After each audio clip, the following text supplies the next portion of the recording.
નમસ્કાર મિત્રો, આજના બંધારણના આ 54મા લેક્ચરમાં હું ધર્મેન્દ્ર કનાલા, જેણે સ્પર્ધાત્મક પરીક્ષામાં આપ સર્વોને નિઃશુલ્ક પાસ કરાવવાના સોગંદ ખાધા છે, એ આપ સર્વોનું હાર્દિક સ્વાગત કરું છું.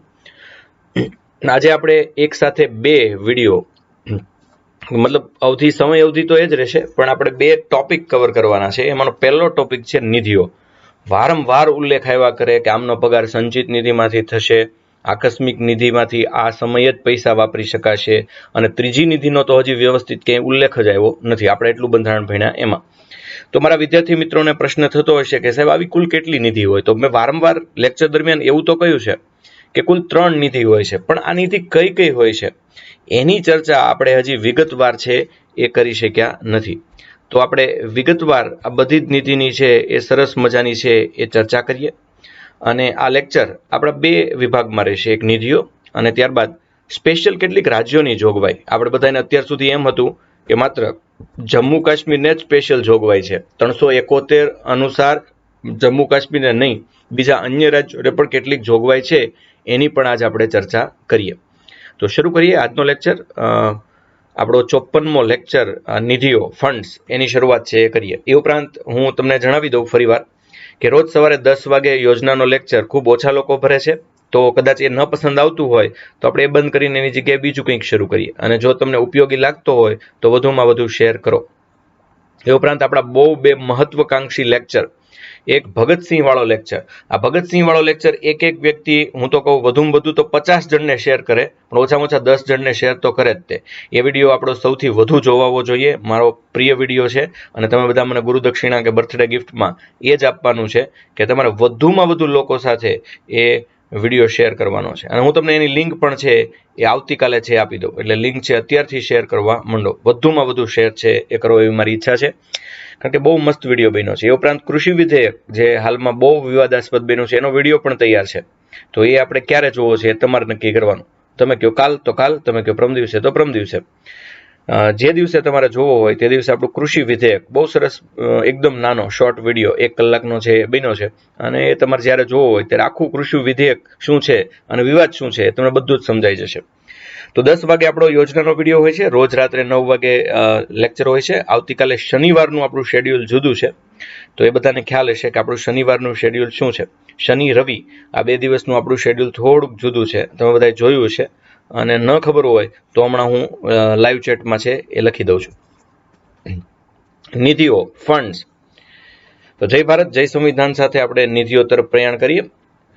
ભારત સરકારને અથવા રાજ્ય સરકારને મળેલ તમામ આવક, તિજોરી બિલોના નિર્ગમનથી ઊભી કરવામાં આવેલ તમામ લોન, અન્ય લોનો કે સાધનો, પેશગીઓ અને લોનો ભરપાઈ થતા તેને મળેલ તમામ નાણાં મળીને અનુક્રમે ભારતની સંચિત નિધિ અને રાજ્ય સંચિત નિધિ નામનો એક સંચિત નિધિ બનશે.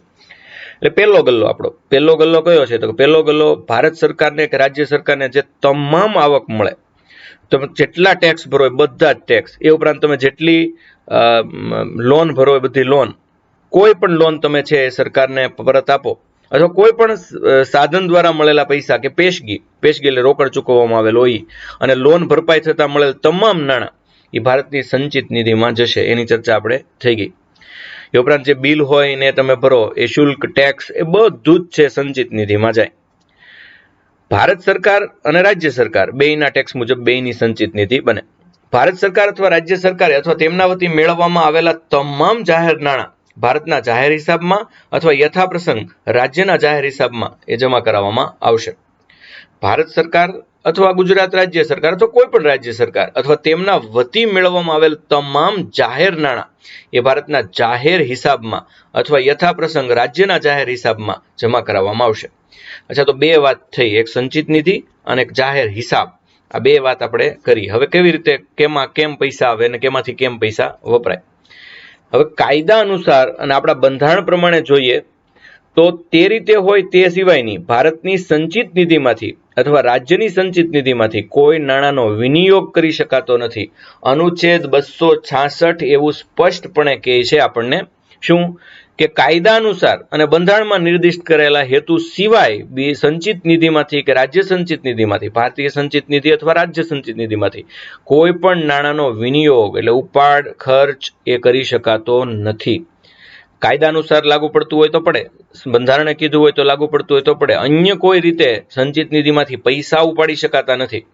તો આમ તો આપણે 3 પ્રકારના ગલ્લા, એક સંચિત નિધિ જેને કોન્સોલિડેટેડ ફંડ ઓફ ઇન્ડિયા કહેવાય, બીજી લોકલેખા જાહેર હિસાબ પબ્લિક એકાઉન્ટ ઓફ ઇન્ડિયા એ સમિતિ, અને એક આકસ્મિક નિધિ કન્ટીજન્સી ફંડ ઓફ ઇન્ડિયા.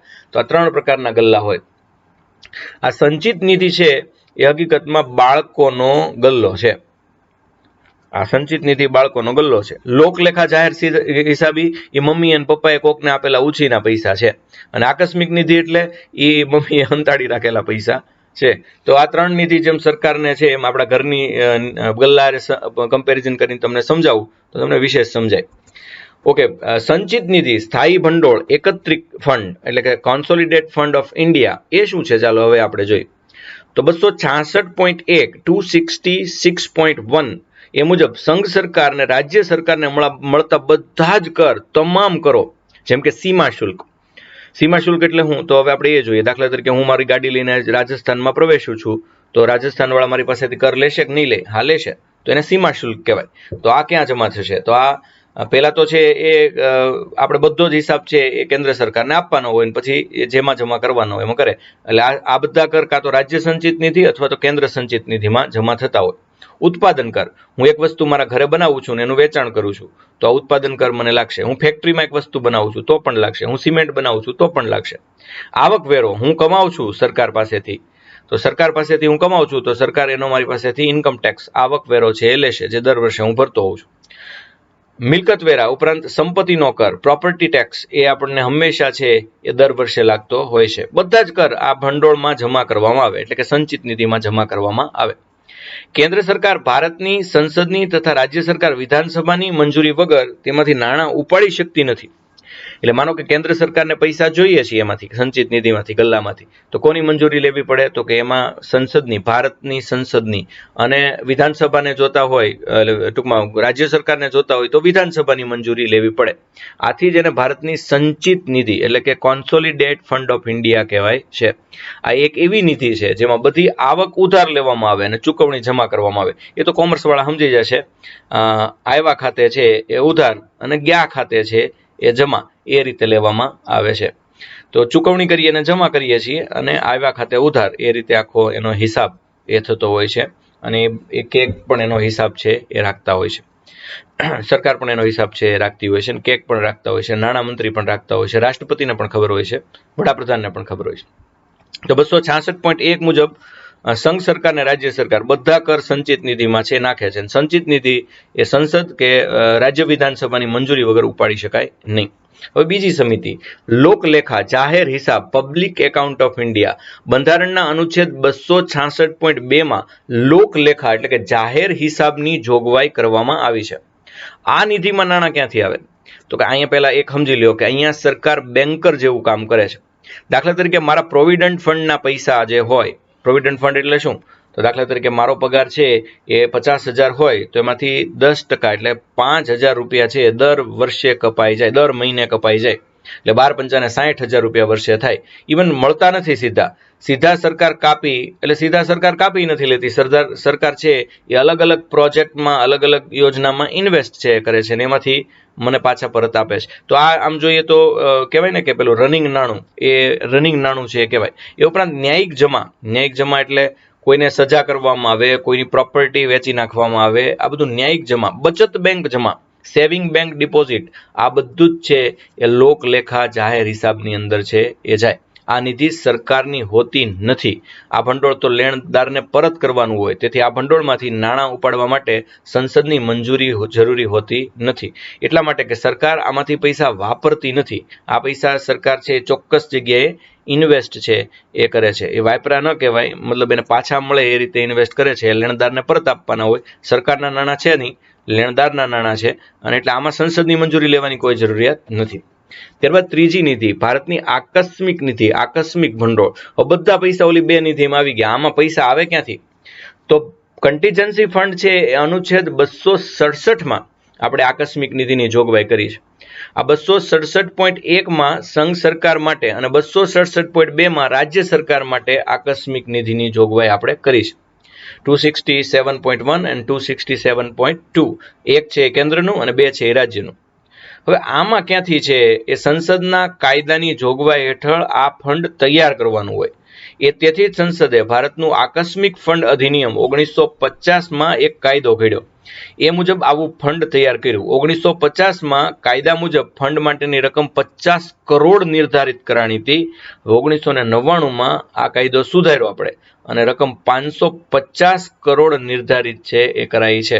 એટલે એનો મતલબ એમ થયો. ચાલો આજનો પહેલો પ્રશ્ન, જે પ્રશ્ન નોંધતા હોય નોંધી લેજો. હેમીબેન અને નિશાબેન તો નોંધે જ છે, દેવાતભાઈ ડાંગર પણ નોંધે છે, આરતીબેન પણ નોંધે છે. એ સિવાય પ્રશ્નો કયા નોંધવાના અત્યારે હું પૂછું અને એનો કોઈ જવાબ જો લાઈવ ચેટમાં આપે તો એ નોંધવાનો.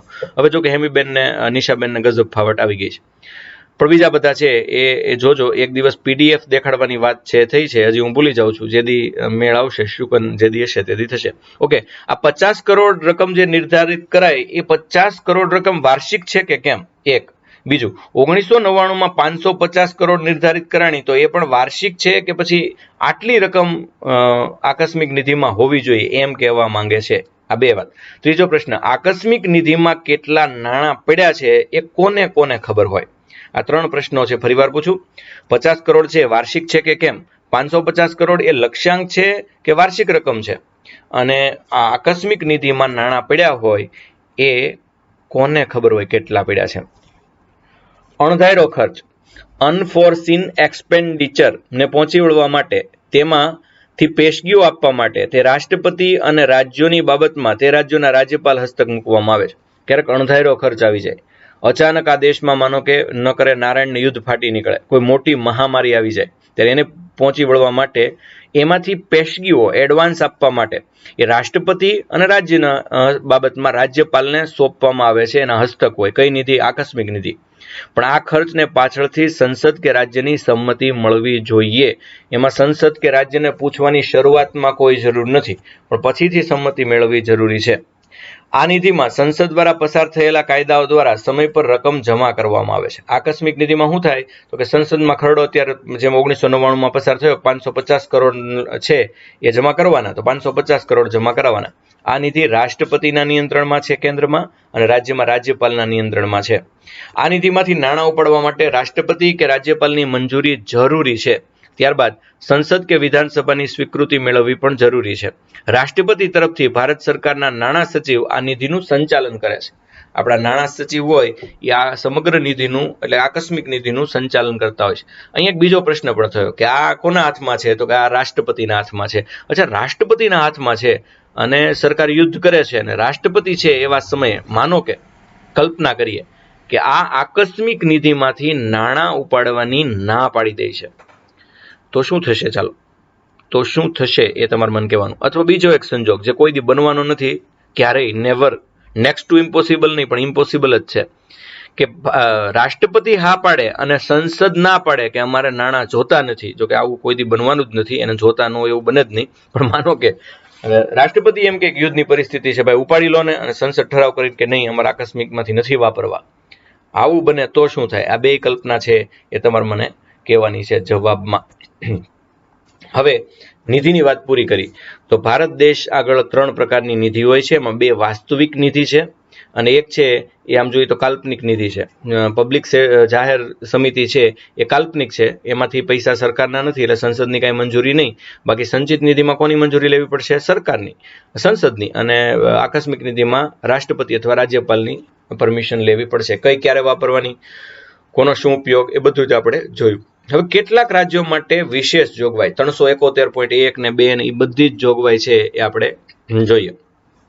તો આપણા special provisions for some states એમાં બંધારણનો ભાગ 21 અને એમાં અનુચ્છેદ 371 એમાં ABCDEFGHIJK એ સુધી છે એ બધા વિભિન્ન રાજ્યોની વિશેષ જોગવાઈ છે. અત્યાર સુધી આપણને એમ હતું કે 370 અંતર્ગત જમ્મુ કાશ્મીરને જ વિશેષ જોગવાઈ છે, પણ એ વાત ખોટી છે.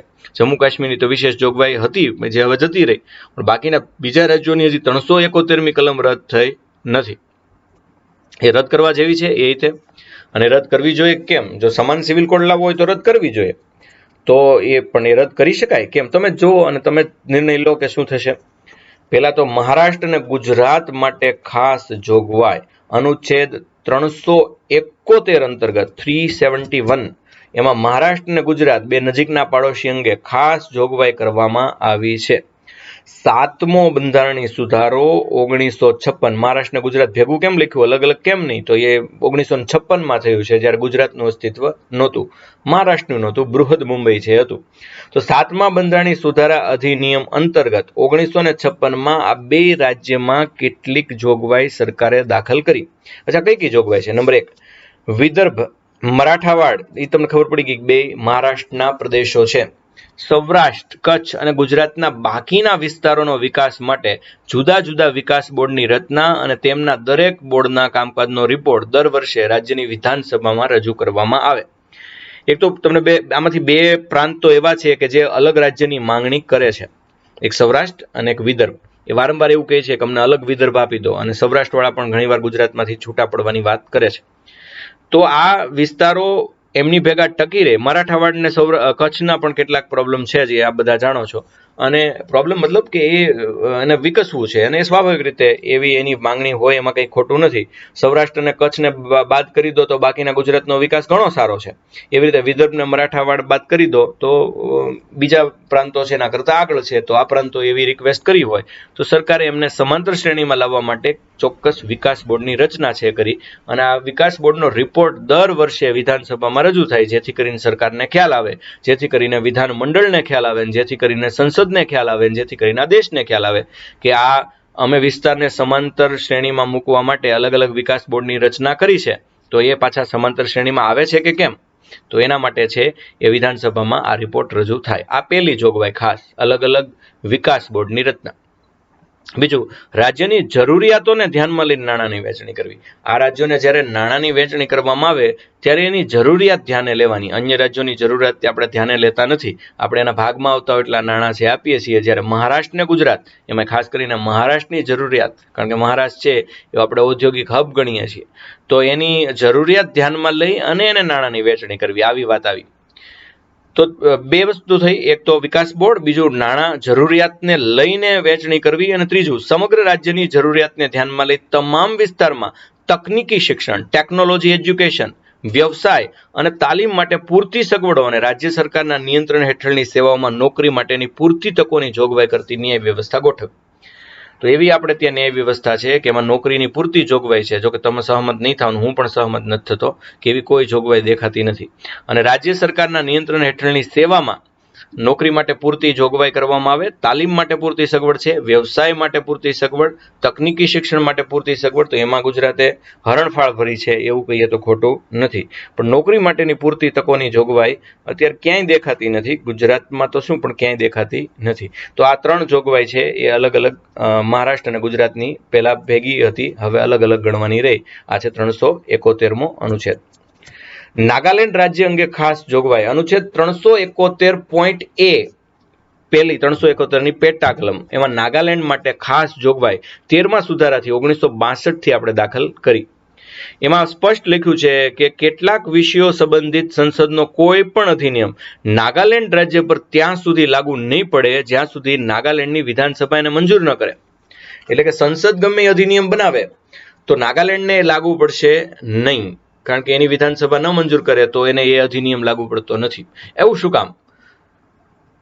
જમ્મુ કાશ્મીર જેવા જ આ રાજ્યોના ત્રાસ છે બધા એના? નહીં, જમ્મુ કાશ્મીરથી આ બધા જ રાજ્યો બહુ અલગ તરી આવે છે. શું કામ? જમ્મુ કાશ્મીરના જે આવા ખાસ જોગવાઈ વાળા કાયદા હતા એ તો જમ્મુ કાશ્મીરને ફાયદો કરતા નહોતા.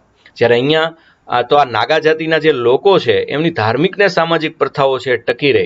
વર્ષોથી ચાલી આવતી પરંપરા તોડીને આપણે એમને નારાજ કરવા નથી. એક તો આમે ઉત્તર પૂર્વોત્તર રાજ્યો છે એ બધાને થોડીક તકલીફ તો રહ્યા કરે છે. થોડીક તકલીફ રહ્યા કરે એનું કારણ શું? તો કે એને હંમેશા માટે આપણે તારવા છે, આ હકીકત છે. અને કેટલાક લોકો તો હજી તમે મિઝોરમના અમુક વિસ્તારમાં જાઓ તો હવે મોદી સાહેબ આવ્યા એટલે ખબર પડી, બાકી એની પહેલા તો એમ જ કહેતા કે ઇન્દિરા ગાંધી અમારા વડાપ્રધાન છે. તો આ અંતરિયાળ વિસ્તારમાં હવે તો સોશિયલ મીડિયા આવી ગયું, ટીવી આવી ગયું, પણ એક સમય તો એવો હતો કે એમને એ ખબર નહોતી કે એમના વડાપ્રધાન કોણ છે અથવા વડાપ્રધાન બદલે છે. એટલા છે એ ડિસએટેચ, એટલે આપણા કરતા વિમુખ હતા.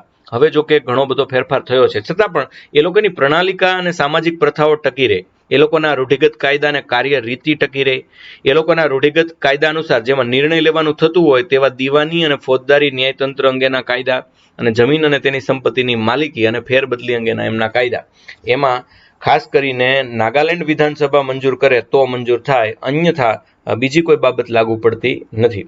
આ ઉપરાંત બીજી પણ એક બાબત જોઈએ, નાગાલેન્ડ રાજ્યની નાગા હિલ્સ, જ્યાં આ લોકો નાગા લોકો છે એ રહે છે, તો એ જાતિ ચોક્કસ એક જાતિ છે, અને ટ્યુએન સાંગ વિસ્તારમાં નાગાલેન્ડ રાજ્યની રચનાની તરત પહેલા થતા આંતરિક તોફાનો તે વિસ્તારમાં કે કોઈ ભાગમાં ચાલુ હોય ત્યાં સુધી નાગાલેન્ડ રાજ્યમાં કાયદો અને વ્યવસ્થા જાળવવાની જવાબદારી નાગાલેન્ડના રાજ્યપાલની રહેશે. એટલે નાગા હિલ્સ છે, ટ્યુએન સાંગ, આ વિસ્તાર એવા છે કે એમાં નાગાલેન્ડ રાજ્યની રચનાની તરત પહેલા થતા આંતરિક તોફાનો તે વિસ્તારમાં કોઈ ભાગમાં ચાલુ હોય, એટલે નાગાલેન્ડની જ્યારે રચના થઈ એ પહેલા જે આંતરિક તોફાનો થતા હતા એ વિસ્તાર, એટલે ટૂંકમાં નાગાલેન્ડ રાજ્ય જ્યારે રચાણું ત્યારે કેટલાક લોકોને જુદું એનું રાજ્ય જોતું હતું, એ માથાકૂટ હતી અને કેટલાક વિસ્તારોમાં તોફાન થયા હતા. એ તોફાન જો ચાલુ હોય તો નાગાલેન્ડ રાજ્યમાં કાયદો અને વ્યવસ્થા છે એ રાજ્યપાલના હસ્તક છે રહેશે, કારણ કે રાજ્યપાલ એવા જ મૂકવામાં આવે કે જે આ લોકોને સમજી શકે, આ લોકો સાથે વ્યવસ્થિત રીતે રહી શકે. હવે કઈ રીતે એનું અનુમૂલન થશે, તો તે સંબંધિત પોતાના કાર્યો બજાવવા રાજ્યપાલ મંત્રીમંડળ સાથે વિચાર વિનિમય કરીને પોતે નિર્ણય લેશે, પરંતુ કોઈ બાબત જેના અંગે રાજ્યપાલે લીધેલો નિર્ણય બરાબર હતો કે નહીં તેવો પ્રશ્ન ઉભો થાય તો રાજ્યપાલે પોતાની વિવેક બુદ્ધિ અનુસાર કરેલ નિર્ણય અંતિમ ગણાશે, અને રાજ્યપાલે કરેલા કોઈ કાર્યની કાયદેસરતા બાબતમાં તેમણે કેવો નિર્ણય લઈને વર્તવું જોઈતું હતું કે નહીં એ સંબંધે વાંધો ઉઠાવી શકશે નહીં. એટલે આમાં તો કોઈ પણ બાબત છે આ વિસ્તારમાં થશે, નાગા હિલ્સ કે ટ્યુએન સાંગ કે નાગાલેન્ડમાં, તો રાજ્યપાલ મંત્રીમંડળ હારે વિચાર કરીને જ નિર્ણય લેશે, પણ જ્યાં એને વિવેક બુદ્ધિ પ્રમાણે નિર્ણય લેવાનો હોય તો એમને આમ નહીં આમ કરવું જોઈતું હતું એ પ્રકારનો વાંધો કોઈ દી ઉઠાવી શકાતો નથી. બીજું, રાજ્યપાલ તરફથી કોઈ રિપોર્ટ અથવા રાષ્ટ્રપતિને ખાતરી થાય, માનો કે નાગાલેન્ડમાં રાજ્યમાં કાયદો અને વ્યવસ્થા અંગે રાજ્યપાલ પાસે રહેલી ખાસ જવાબદારીની વધુ સમય માટે જરૂરિયાત નથી, તો તેઓ હુકમ કરીને રાજ્યપાલની આ જવાબદારીને સમાપ્ત કરી શકે છે. નાગાલેન્ડ જેવા રાજ્યમાં કાયદો અને વ્યવસ્થા માટે રાજ્યપાલને જે વિશેષ સત્તાઓ આપવામાં આવી છે એવું પછી લાગે અમુક સમય પછી હવે એવી કોઈ વિશેષ સત્તાઓની જરૂરિયાત નથી, તો સ્પેશિયલ હુકમ દ્વારા રાષ્ટ્રપતિ છે એ રાજ્યપાલની આ જવાબદારીઓને સમાપ્ત જાહેર કરી શકે છે. તો આમ નાગાલેન્ડમાં પણ ઘણી બધી તમે જોયું કે ભાઈ વિધાનસભા લાગુ ન કરે ત્યાં સુધી કાયદા આ 4 બાબતમાં લાગુ ન થાય. એ ઉપરાંત ટ્યુએન સાંગ વિસ્તારમાં છે રાજ્યપાલ છે એ વ્યવસ્થા સંભાળે છે. એ ઉપરાંત રાજ્યપાલ મંત્રીમંડળ સાથે વિચાર કરે અને વિવેક બુદ્ધિનો નિર્ણય કરે તો વાંધો ઉઠાવી શકાતો નથી. એ ઉપરાંત રાજ્યપાલ રાષ્ટ્રપતિને છે જો રિપોર્ટ કરે તો રાષ્ટ્રપતિને ક્યારેક એવું લાગે કે એમની જવાબદારી છે એટલી બધી હવે જરૂરિયાત નથી તો પાછી ખેંચી શકે છે. એ ઉપરાંત ગ્રાન્ટ માટેની કોઈ માંગણી અંગે ભલામણ કરતી વખતે નાગાલેન્ડના રાજ્યપાલે તે સુનિશ્ચિત કરવાનું રહેશે કે ભારત સરકારે ભારતની સંચિત નિધિમાંથી આપેલ ગ્રાન્ટ એ ચોક્કસ સેવા અથવા હેતુ માટેની માંગણીમાં સમાવેશ થાય છે કે કોઈ અન્ય માંગણીમાં તે સમાવેશ થાય છે.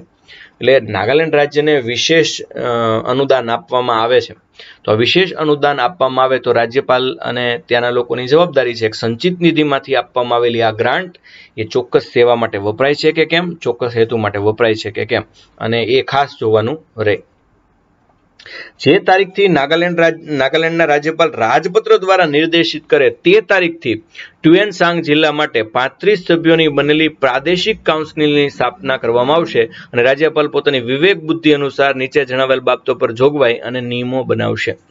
એટલે જે તારીખથી નાગાલેન્ડના રાજ્યપાલ નિર્દેશિત કરે એ તારીખથી એક સ્પેશિયલ ટ્યુએન સાંગ જિલ્લા માટે 35 સભ્યોની બનેલી એક પ્રાદેશિક કાઉન્સિલની રચના થશે, અને એ રાજ્યપાલ સાથે મળી અને નીચેની જોગવાઈ ઉપર નિયમો બનાવશે.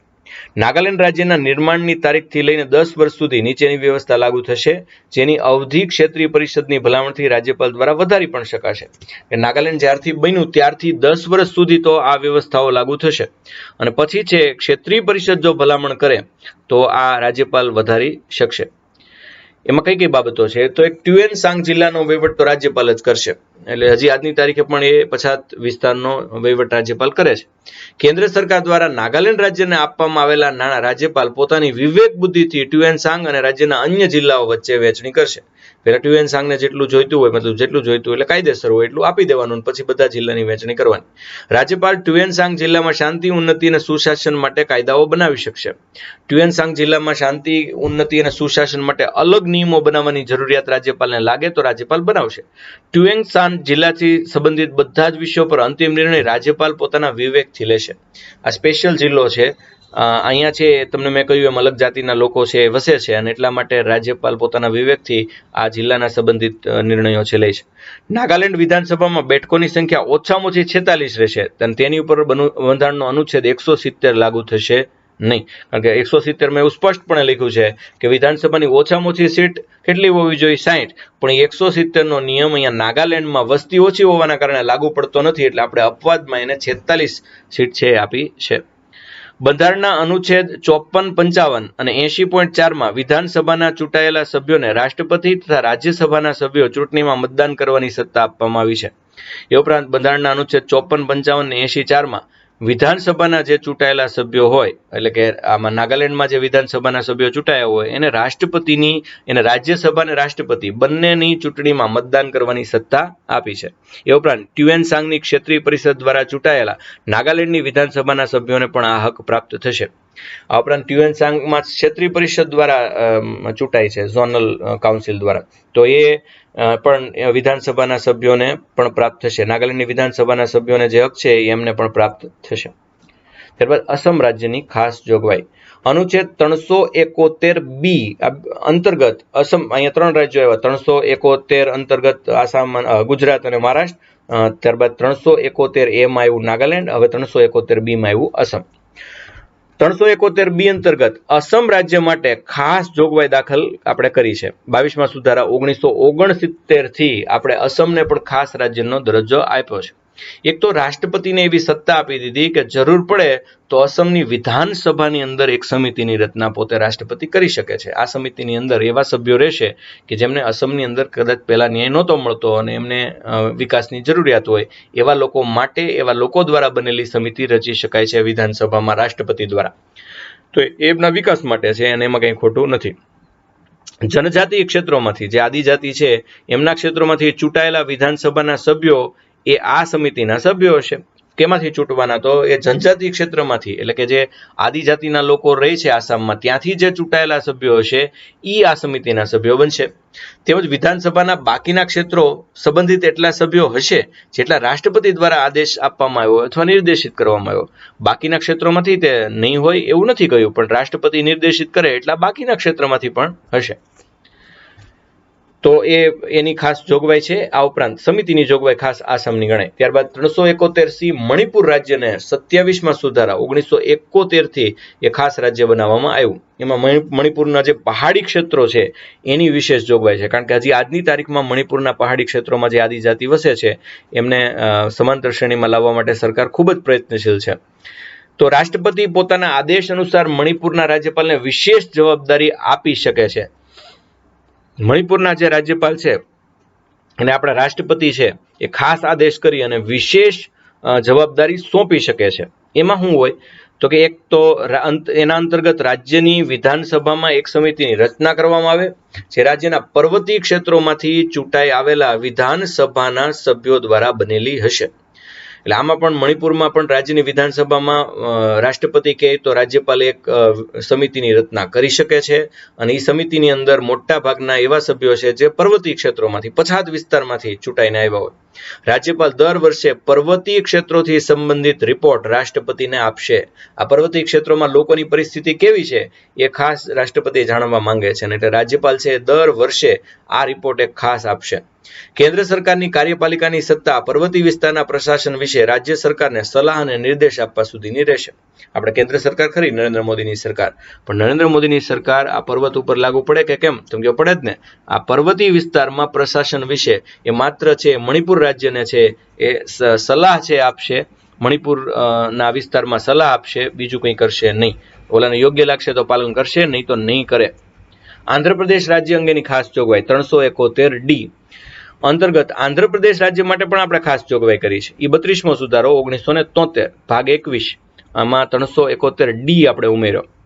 તો એમાં આંધ્રપ્રદેશ અને તેલંગાણા રાજ્ય માટે સ્પેશિયલ પ્રોવિઝન ફોર સ્ટેટસ, જેને SCS છે એ કહેવામાં આવે, એટલે કે વિશેષ રાજ્ય, એના દરજ્જા તરીકે ત્યારે ઉમેરવામાં આવી હતી. 1973નો સુધારો થયો ત્યારે આપણે આંધ્રપ્રદેશ અને તેલંગાણા, એટલે અત્યારે તો હવે આંધ્રપ્રદેશ ને તેલંગાણા બેમાંથી કોને મળ્યું ને કોને ન મળ્યું એ ચર્ચા કરશું, પણ એને સ્પેશિયલ રાજ્યનો દરજ્જો ત્યારે આપ્યો હતો. અચ્છા, 2014માં આંધ્રપ્રદેશ પુનઃરચના અધિનિયમ 2014 દ્વારા અનુચ્છેદ 371D ને વિસ્તૃત કરીને આંધ્રપ્રદેશમાંથી તેલંગાણા રાજ્યની સ્થાપના કરવામાં આવી. એ બધા જાણો છો આપણે. આંધ્રપ્રદેશ પુનઃરચના અધિનિયમ 2014માં લાવવામાં આવ્યો અને 371D જે કલમમાં વિશેષ દરજ્જો છે એને તેલંગાણા રાજ્યની સ્થાપના થઈ એટલે થોડોક વિસ્તાર્યો. એટલે હવે બેયને લાગુ પડે, આંધ્રપ્રદેશને લાગુ પડે છે અને તેલંગાણાને આ લાગુ પડે છે. આ અનુચ્છેદ અંતર્ગત આંધ્રપ્રદેશ રાજ્યમાં શિક્ષા અને રોજગાર માટે તકોનું સર્જન કરવું, વિશેષ સર્જન કરવું. બધી રાજ્યમાં બધામાં તો આમ ગુજરાતમાં હોય, મુંબઈમાં હોય, પણ મહારાષ્ટ્રમાં હોય, પણ આંધ્રપ્રદેશ માટે વિશેષ તકોનું સર્જન કરવું એવું સ્પષ્ટપણે કીધું છે. રાષ્ટ્રપતિ ઈચ્છે તો સ્થાનિક ક્ષેત્ર માટે નવી સિવિલ સેવા ઊભી કરી શકે છે. આંધ્રપ્રદેશમાં રાષ્ટ્રપતિને એવું લાગે કે અહીંયા નવી સિવિલ સેવા કરવી છે તો રાજ્યસભાને જ હક છે એવું નહીં, રાષ્ટ્રપતિને હક આંધ્રપ્રદેશમાં ખરો, તેલંગાણામાં ખરો. શૈક્ષણિક સંસ્થામાં સ્થાનિક ક્ષેત્રના વ્યક્તિઓને અલગ અનામતની જોગવાઈ કરી શકે છે.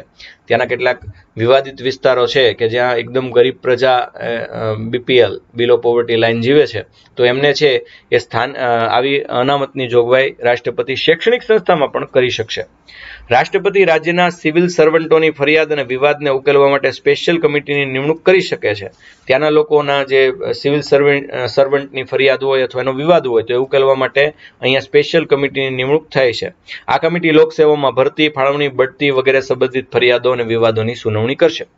લોકસેવામાં કઈ રીતે ભરતી થાય છે, કઈ રીતે ફાળવણી થાય છે અને કઈ રીતે બઢતી થાય છે, એનો જો પછાત લોકોના એરિયામાંથી વિવાદ થાય તો રાષ્ટ્રપતિ સ્પેશિયલ કમિટીની નિમણૂક છે એ કરી શકશે. ક્યાં? આંધ્રપ્રદેશમાં અને તેલંગાણા.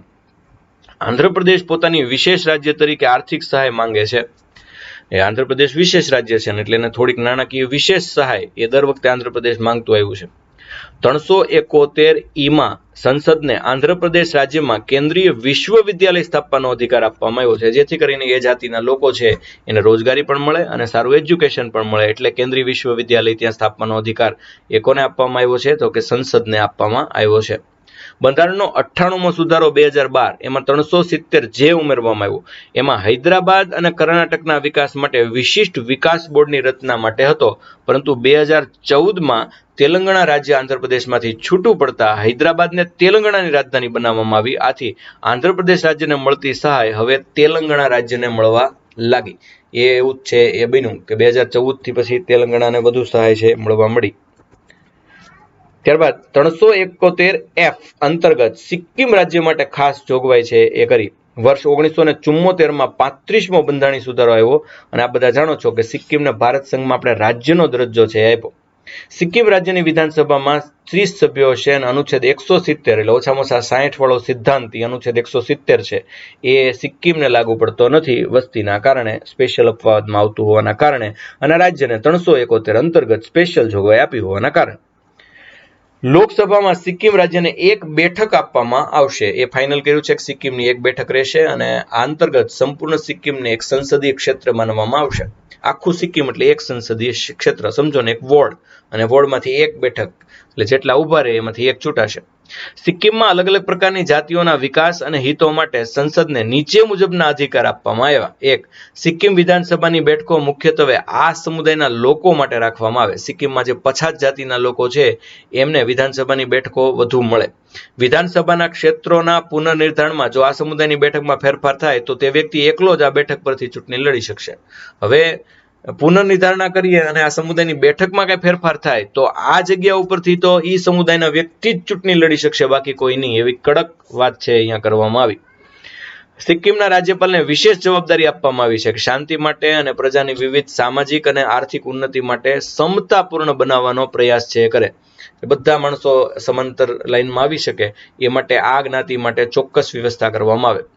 રાષ્ટ્રપતિ જો ઈચ્છે તો ભારતીય સંઘ માટે બનાવેલા કોઈ પણ નિયમને સિક્કિમના વિશેષ સંદર્ભમાં વિસ્તારિત કરી શકે છે. રાષ્ટ્રપતિની ઈચ્છા થાય કે આખા ભારત સંઘ માટે નિયમ બનાવ્યો છે પણ સિક્કિમ માટે એના વિશેષ સંદર્ભની જરૂર છે તો રાષ્ટ્રપતિ આવું કરી શકે છે. આ સિક્કિમની ખાસ જોગવાઈ છે. ત્યારબાદ 371G આ મિઝોરમ રાજ્યની ખાસ જોગવાઈ છે. આ અંતર્ગત મિઝોરમ રાજ્ય માટે ખાસ જોગવાઈ કરવામાં આવી છે. ઉત્તર પૂર્વ ક્ષેત્રો પુનઃરચના અધિનિયમ 1971ના આધાર પર મિઝોરમને 1972માં આસામથી અલગ કરી અને આપણે છે એને પહેલા તો સંઘ રાજ્ય ક્ષેત્ર એટલે કેન્દ્ર શાસિત પ્રદેશ બનાવ્યું 1972માં. કયા અધિનિયમના આધારે? 1971ના અધિનિયમના આધારે. વર્ષ 1986માં ભારત સરકાર તથા લાલ ડેંગા નીતિ જેને મિઝો નેશનલ ફ્રન્ટ કહેવાય એ બે વચ્ચે કરાર થયું અને એના સ્વરૂપે મિઝોરમને આપણે સંપૂર્ણ રાજ્યનો દરજ્જો આપ્યો. 53મો બંધારણીય સુધારો કરીને આપણે 1986માં 371G અંતર્ગત મિઝોરમ રાજ્ય છે એને વિશેષ અધિકાર ઉમેર્યા. સંસદ દ્વારા બનાવવામાં આવેલા નીચેના વિષય પરના નિયમ એ ક્યાં સુધી લાગુ નહીં થાય? જ્યાં સુધી મિઝોરમ વિધાનસભા મંજૂરી ન આપે ત્યાં સુધી. ઓલામાં જેમ નાગા લોકો નહોતું એમાં મિઝો લોકો છે એ આદિવાસી કોમ છે, તો મિઝો લોકોની સામાજિક અને ધાર્મિક પ્રથાઓ, મિઝો લોકોની રૂઢિચુસ્ત વિધિઓ અને પ્રક્રિયાઓ, સિવિલ અને ન્યાય પ્રશાસન જ્યાં નિર્ણયો મિઝો રૂઢિચુસ્તતા પ્રમાણે થતા હોય ત્યાં આ કોઈ નિયમ બીજા લાગુ પડશે નહીં. અને જમીનની અને તેની સંપત્તિની માલિકી અને ફેરબદલી અંગે પણ મિઝોરમ રાજ્યને બીજા રાજ્યો કરતાં વધુ સ્વતંત્રતા આપવામાં આવી છે અને એ કોર્ટ મેટર ન થાય એ માટે અલગ અલગ પ્રકારના સરકારી કર્મચારીઓ અને વ્યક્તિઓને એ મિઝોરમ રાજ્યની સાર સંભાળ અને સંપત્તિની માલિકીની ફેરબદલી અંગે જાણકારી રાખવાની જોગવાઈ કરી છે. મિઝોરમ વિધાનસભામાં ઓછામાં ઓછા સભ્યો 40 હશે અને 170મો અનુચ્છેદ એટલે ઓછામાં ઓછા 60 રાખવાનો અનુચ્છેદ એને પણ લાગુ પડતો નથી. ત્યારબાદ 371H અંતર્ગત અરુણાચલ પ્રદેશ માટે ખાસ જોગવાઈ છે. જો કે અરુણાચલ પ્રદેશ પહેલા અરુણાચલ પ્રદેશ નામ નહોતું, એનું નામ સીમાંત agency north east frontier agency એટલે નેફા તરીકે ઓળખાતું અરુણાચલ પ્રદેશ. ત્યારબાદ 1972માં રાજ્ય પુનર્રચના દરમિયાન તેને સંઘ રાજ્ય ક્ષેત્રનો દરજ્જો આપવામાં આવ્યો. 72માં રાજ્ય છે એ આપણા 1972માં રાજ્ય આપણા હાથમાં છે જ્યારે આવ્યું ત્યારે છે આપણે એને સંઘ રાજ્ય ક્ષેત્ર એટલે કેન્દ્ર શાસિત પ્રદેશનો દરજ્જો આપ્યો. પણ 1987થી બધી વ્યવસ્થા વ્યવસ્થિત થતા આપણે એને પૂર્ણ રાજ્યનો દરજ્જો આપ્યો. 55માં બંધારણીય સુધારા દરમિયાન 1986ની અંદર આપણે છે અનુચ્છેદ 371.H અરુણાચલ પ્રદેશ માટે ઉમેરો. અરુણાચલ પ્રદેશના રાજ્યપાલ પર રાજ્યમાં કાયદો અને વ્યવસ્થા સ્થાપવા માટે વિશેષ જવાબદારી સોંપી છે. પોતાની આ જવાબદારી નિભાવવા માટે રાજ્યપાલ રાજ્યમંત્રી સાથે પરિષદ અને વિચાર વિમર્શ કરી વ્યક્તિગત નિર્ણય લે છે. રાજ્યપાલને અરુણાચલ પ્રદેશમાં પણ વિશેષ સત્તાઓ છે. રાજ્યપાલ છે એની જવાબદારી છે એ માત્ર મંત્રી પરિષદ સાથે વિચાર કરીને નહીં પણ યોગ્ય લાગતા મુદ્દાઓ સાથે સાંકળી લેવાની છે અને એ કરતા હોય છે, પણ વ્યક્તિગત નિર્ણય છે લઈ શકે એવી જોગવાઈ અરુણાચલ પ્રદેશમાં રાજ્યપાલને આપવામાં આવી છે. તથા એટલે એમની સલાહ માટે મંત્રી પરિષદ બધી વખત હોવી જ જોઈએ એવું જરૂરી નથી. પોતાની વિવેક બુદ્ધિના નિર્ણયમાં મંત્રી પરિષદની સલાહ ન પણ લે અથવા ન જ લે. આ નિર્ણયને તેમનો અંતિમ નિર્ણય માનવામાં આવે છે. જે નિર્ણય રાજ્યપાલ કરે અરુણાચલ પ્રદેશમાં એ નિર્ણય અંતિમ નિર્ણય ગણાય. જો રાષ્ટ્રપતિ ઈચ્છે તો રાજ્યપાલના વિશેષ અધિકાર પર રોક લગાવી શકે છે.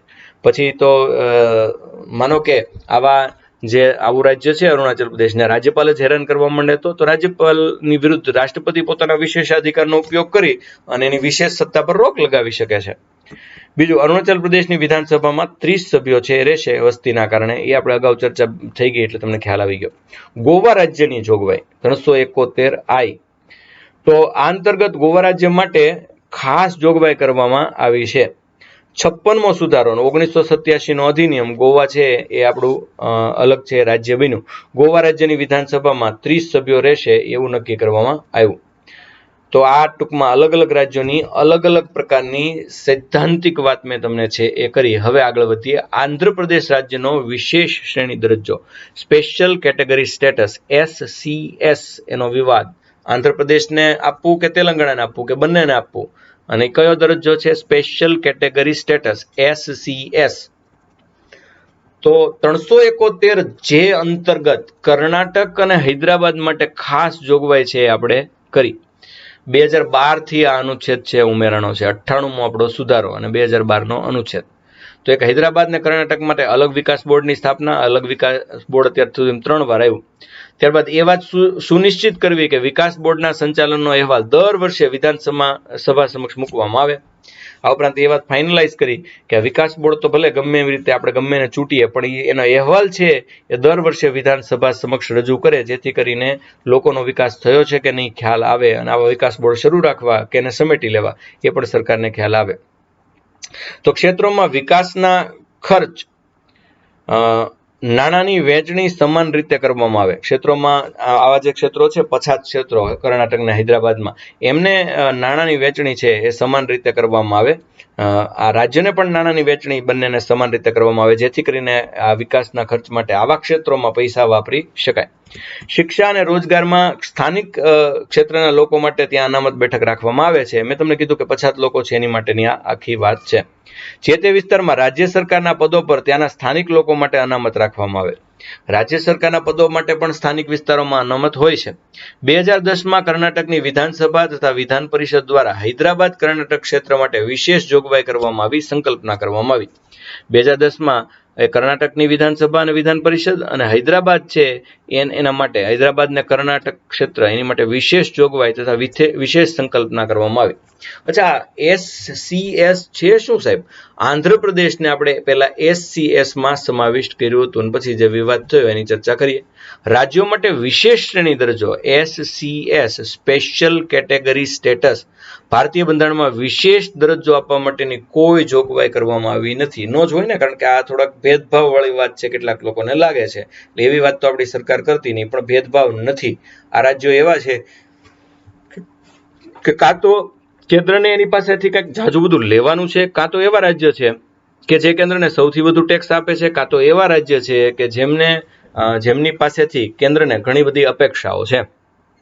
1969 સુધી આવી કેન્દ્ર સરકાર પાસે રાજ્યોને અનુદાન દેવાની કોઈ નિશ્ચિત ફોર્મ્યુલા જ નહોતી, આડેધડ દેવાતું. તો 1969માં કેન્દ્ર સરકાર પાસે રાજ્યોને કેમ અનુદાન દેવું એની ફોર્મ્યુલા આવી. 1969માં એ ફોર્મ્યુલા બનાવતા સમયે 5મા નાણાં પંચે ગાડગીડ ફોર્મ્યુલા અંતર્ગત 3 રાજ્યો અને નાગાલેન્ડ અને જમ્મુ કાશ્મીરને વિશેષ શ્રેણી દરજ્જો આપ્યો. એટલે જ્યારે આ બનતું હતું કે ભાઈ આ તો બહુ કહેવાય કે ભાઈ નિશ્ચિત ફોર્મ્યુલા નથી અનુદાન માટેની. 1969 સુધી કેન્દ્ર સરકાર પાસે રાજ્યોને અનુદાન તો દઈ દેવાનું, પણ કેટલું દેવાનું તો કે એ ધંકેલ 150, કાંઈ બીજી વાત નહીં. પણ 1969 થી પછી એક ફોર્મ્યુલા બની, અને 5મું નાણાં પંચ છે એમાં ગાડગીલ ફોર્મ્યુલા તરીકે આ ફોર્મ્યુલા ઓળખાણી. એમને તાત્કાલિક ધોરણે 5 રાજ્યોને, નાગાલેન્ડ, જમ્મુ કાશ્મીર અને બીજા 3 રાજ્યો, એને SCS એટલે સ્પેશિયલ કેટેગરી સ્ટેટસનો દરજ્જો આપ્યો. સ્પેશિયલ કેટેગરી સ્ટેટસની ભલામણ 5મા નાણાં પંચ અને રાષ્ટ્રીય વિકાસ પરિષદ NDC દ્વારા કરવામાં આવી હતી. તો રાષ્ટ્રીય વિકાસ પરિષદ અને નાણાં પંચે આ ભલામણ છે કરી, અને 5મા નાણાં પંચના અધ્યક્ષ છે મહાવીર ત્યાગીજી હતા, અને ત્યારે આ નક્કી થયું. Okay, special category status SCS માટે રાષ્ટ્રીય વિકાસ પરિષદ દ્વારા નક્કી કરવામાં આવેલા માપદંડો છે એ લાગુ થશે. ક્યારે સ્પેશિયલ કેટેગરી સ્ટેટસ મળે તમને તમારા રાજ્યને? તો આટલી વસ્તુ હોવી જોઈએ. એક તો પાડોશી દેશ સાથેની સરહદ વ્યૂહાત્મક હોવી જોઈએ, સ્થાન પહાડી વિસ્તાર હોવો જોઈએ, અને દુર્ગમ ભૂપ્રદેશ, ઓછી વસ્તી ગીચતાવાળી જમીન હોવી જોઈએ. દુર્ગમ પ્રદેશ હોવો જોઈએ, ઝડપથી જડી જાય એવો નહીં, કારણ કે પાડોશી દેશની સરહદ ત્યાં છે, તો ત્યાં આપણે ધ્યાન રાખવું પડે. એટલે વ્યૂહાત્મક સ્થાન છે એ કહેવાય. તો અહીંયા દુર્ગમ વિસ્તાર છે અને ઓછી વસ્તી ગીચતા છે, પછાત આદિજાતિની વસ્તી પુષ્કળ છે, આર્થિક અને માળખાકીય સુવિધાઓમાં પછાત હોય, અને રાજ્યની નાણાકીય સ્થિતિ સારી ન હોય, એમાંનું એક રાજ્ય આ છે. SSCમાં સમાવેશ થતા રાજ્યને શું લાભ થાય? તમને કેમ ગ્રીન કાર્ડ મેળવવાની ઉતાવળ હોય, એમ રાજ્યોને આ SCS કાર્ડ, SSC નહીં SCS કાર્ડ મેળવવાની ઉતાવળ હોય. તો આ SCSમાં કેટલાક રાજ્યોનો સમાવેશ થાય છે, અને કેન્દ્ર સરકાર દ્વારા ચાલતી યોજનામાં 90% રકમ છે મળે, અને બાકીના 10% રકમ કેન્દ્ર સરકાર રાજ્ય સરકારને વ્યાજ મુક્ત લોન સ્વરૂપે આપે. જો કેન્દ્ર સરકાર રાજ્ય સરકારને 10% કરતાં પણ ઓછા વ્યાજે છે, આમ તો ઘણી વાર તો હાવ કઈ વ્યાજ ન લેવાતું એ રીતે પણ આપે. તો આ સ્પેશિયલ કેટેગરી સ્ટેટસમાં સમાવિષ્ટ ન હોય તેવા રાજ્યોને કેન્દ્ર સરકાર દ્વારા ચાલતી યોજનામાં 60% રકમ એ આપે છે, જ્યારે 40% રકમ તો જે આ વ્યક્તિ હોય એમણે જ છે એ પોતે નાખવાની રહે.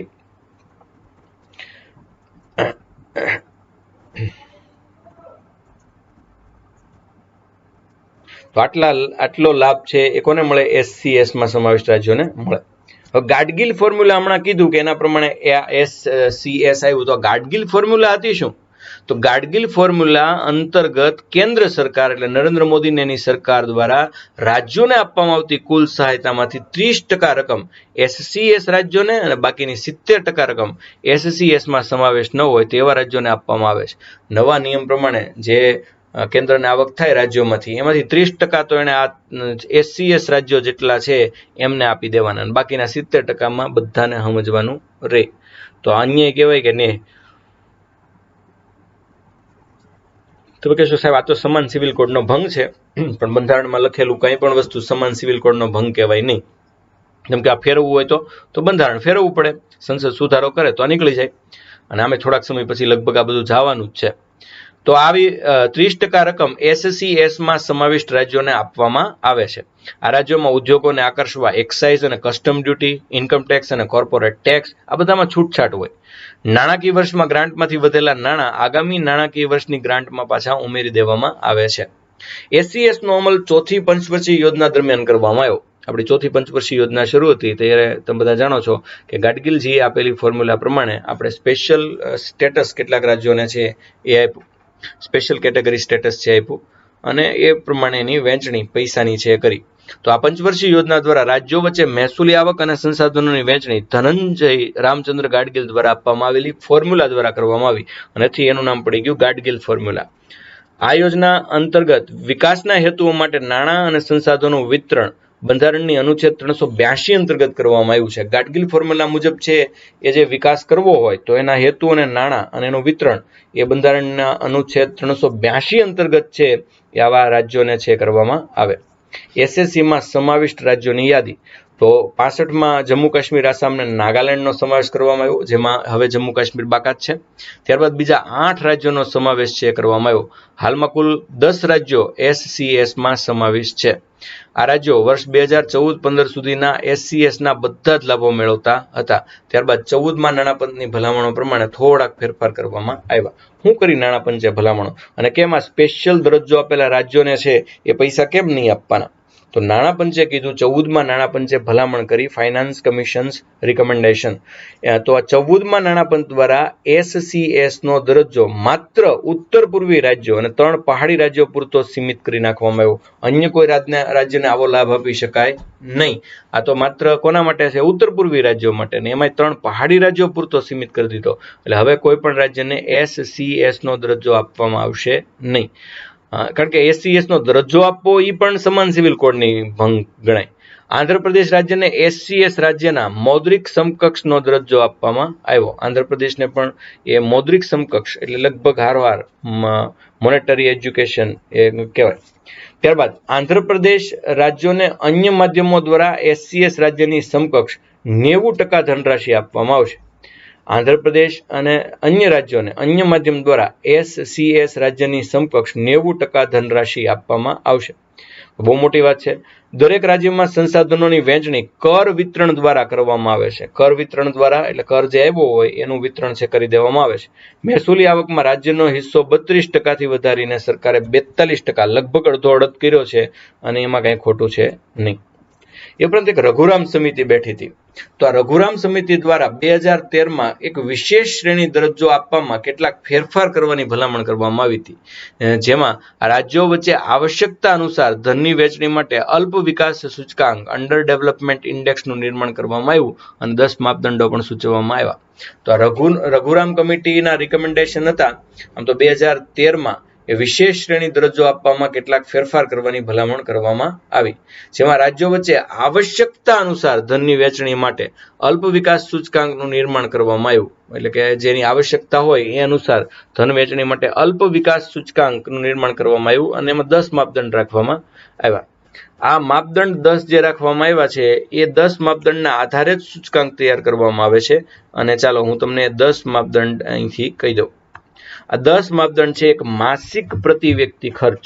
એ કેમ નીકળે? તો ભાઈ જેટલા રૂપિયા એક વ્યક્તિ ખર્ચે છે એ પણ જોવામાં આવે અને જે આખો સમુદાય ખર્ચે છે એમાં જે આંકડા આવે એને તમને બધાને ખબર છે કે એની સરાસરી કાઢી લેવામાં આવે. એની સરાસરી છે એ માસિક પ્રતિ વ્યક્તિ ખર્ચ ગણાય.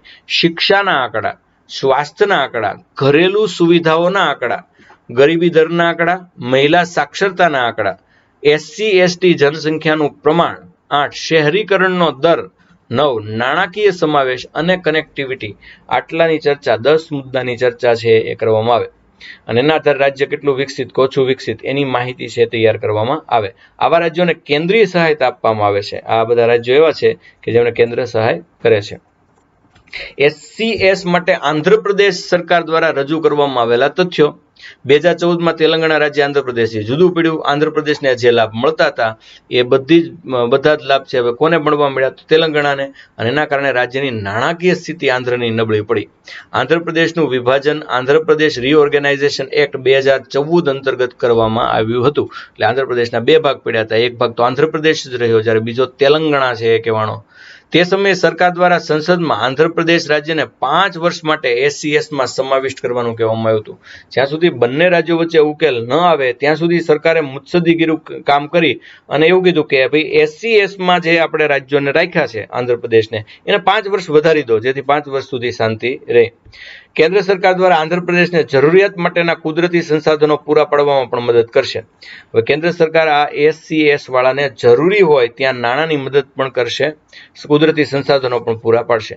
મહેસૂલની આવકમાંથી પણ આંધ્રપ્રદેશ સરકારને સમાન રીતે ગ્રાન્ટ આપવી પડશે. આંધ્રપ્રદેશના SC/S તરીકેનો દરજ્જો ન આપી શકાય એ માટે કેન્દ્ર સરકાર શું કારણ કીધા? તો 14માં નાણાપંચ દ્વારા આંધ્રપ્રદેશ માટે કોઈ વિશેષ ફાળવણી કરવામાં આવી નથી. નાણાપંચના અધિકારી અધ્યક્ષને પૂછ્યું તો એણે કીધું કે ભાઈ જો આ યાદી અને એમાં ક્યાંય આંધ્રપ્રદેશ માટે વિશેષ ફાળવણી કરવામાં આવી નથી. એટલે આંધ્રપ્રદેશ છે એને એ રીતે વિશેષ દરજ્જો એટલા માટે ન કરાય કારણ કે એને કોઈ ફાળવણી કરી નથી. આંધ્રપ્રદેશ રાજ્ય 1969માં NDC દ્વારા SC/S માટે બનાવવામાં આવેલા માપદંડોમાં આવતું નથી. 1969માં જે NDC તો એ નેશનલ ડેવલપમેન્ટ કાઉન્સિલ છે એમાં માપદંડોમાં હવે આંધ્રપ્રદેશ આવતું નથી. કેન્દ્ર સરકાર દ્વારા આંધ્રપ્રદેશ રાજ્યને SC/S ને સમકક્ષ નાણાકીય સહાયતા પૂરી પાડવામાં આવી હતી પણ હવે છે એને એમાં આપણે ગણ્યું નથી.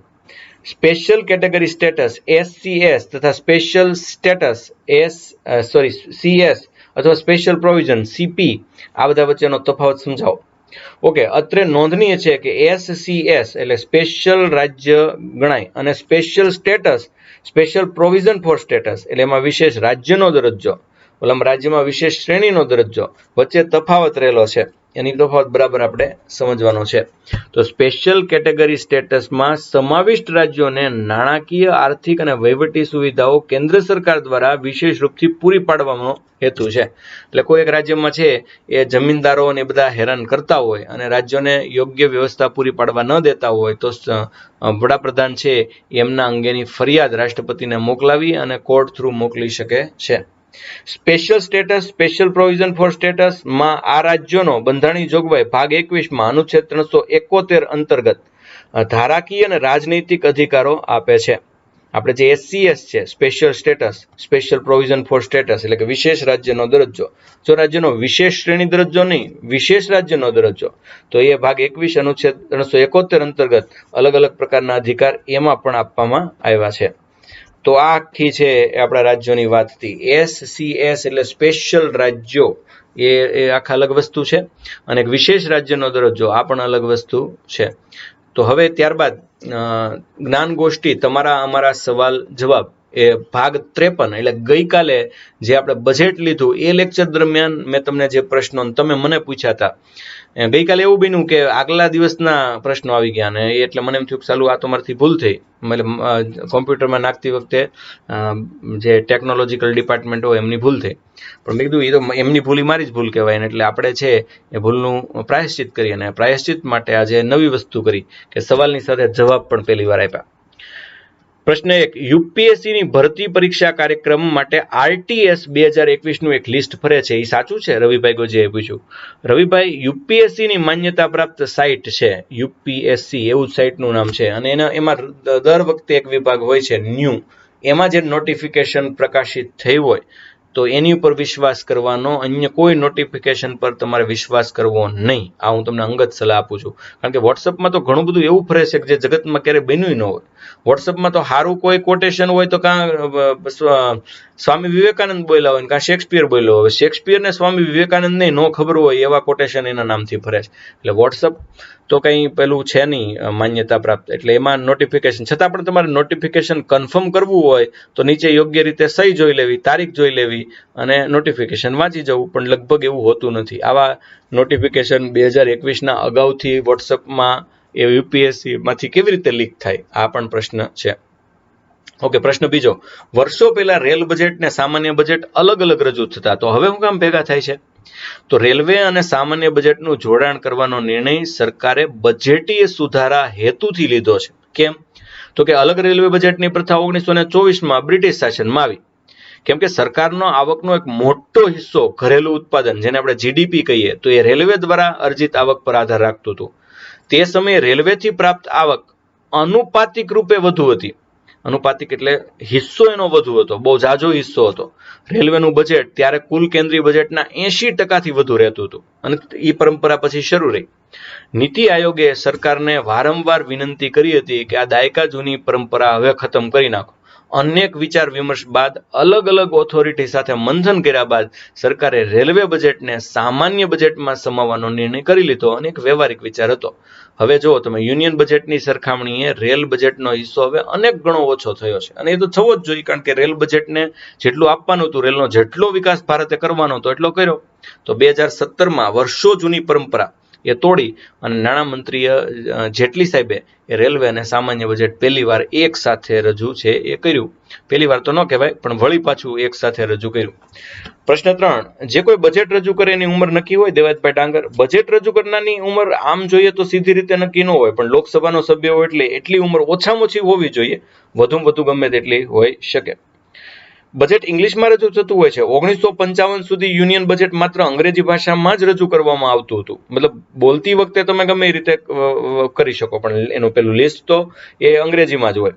પણ 55-56 થી બજેટ ડોક્યુમેન્ટ્સનું હિન્દીમાં પણ પ્રકાશન થવા લાગ્યું, જેથી કરીને આમ જનતા પણ પોતાના બજેટને સમજી શકે અને એનો અધિકાર છે.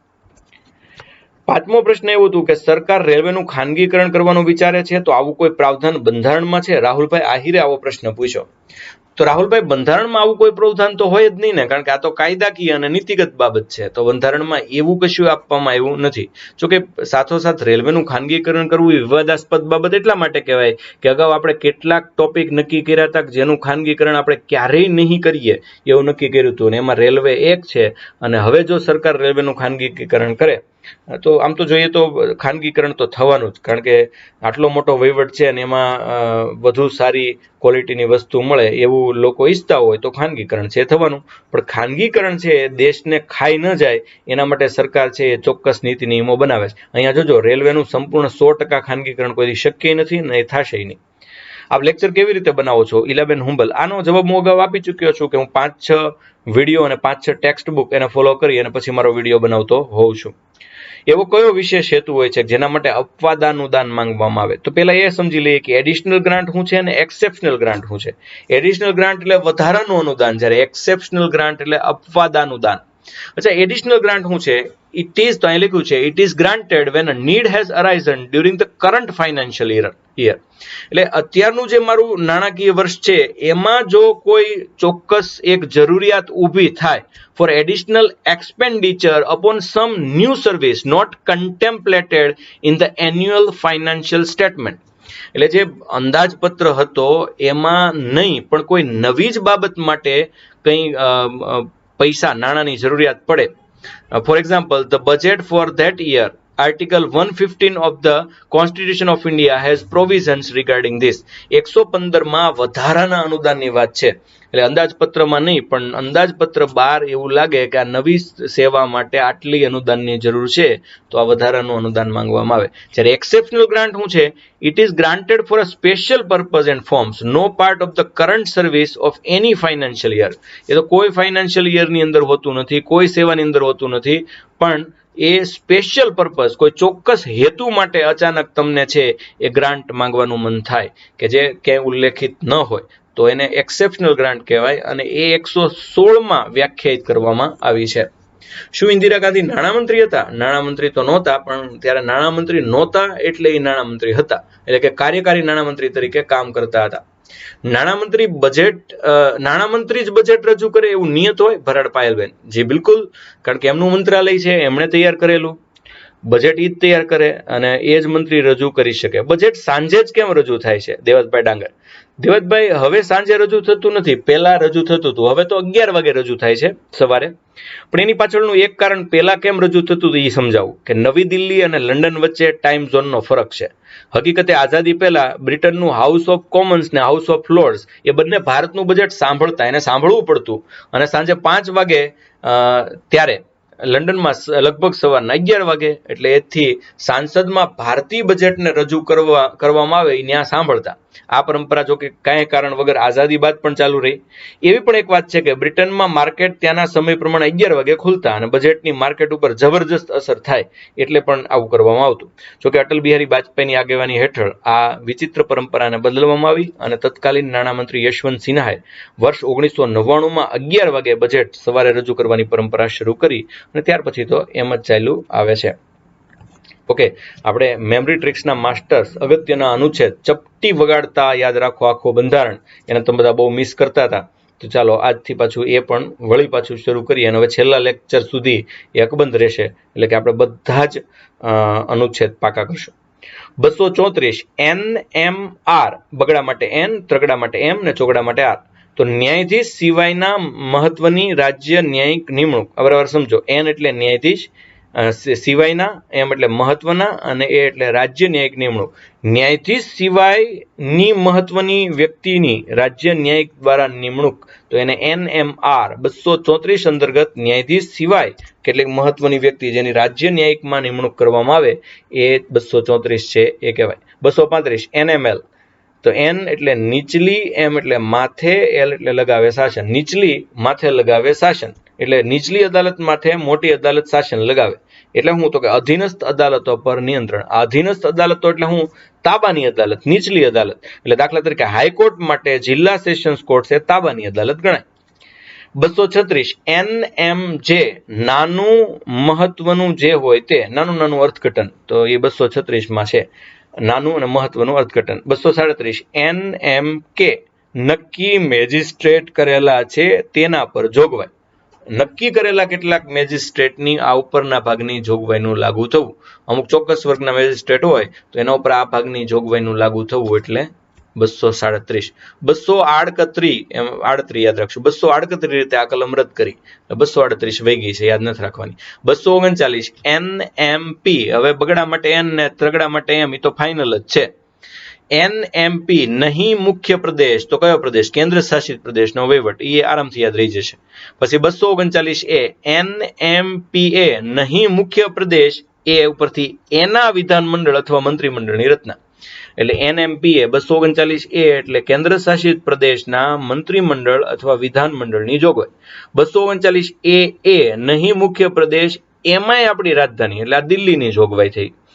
પછી નહીં મુખ્ય પ્રદેશ AB, એમાં બંધારણીય તંત્ર નિષ્ફળ જાય તો એની જોગવાઈ, તો એમાં રાષ્ટ્રપતિ શાસન આવે કે કેમ.